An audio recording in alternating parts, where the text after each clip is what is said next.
seiring dengan efisiensi yang dilakukan oleh pemerintah, tentunya akan berdampak bagi kita semuanya.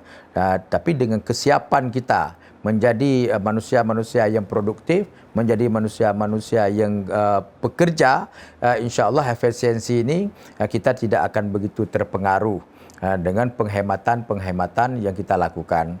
Jadi bukan dalam arti kita tidak boleh berbelanja, bukan arti kita tidak boleh menyambut hari raya dengan yang semarak, silakan, tetapi penggunaan anggaran itu perlu yaitu ditata dengan yang baik, karena kondisi kita tidak tahu. Imamnya sudah sujud, imamnya sudah rukuk, tapi masyarakatnya membelakangin.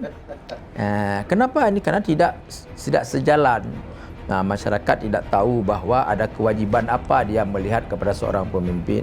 Pemimpin juga seperti itu, tidak memunculkan apa yang semestinya ditampilkan untuk masyarakat itu.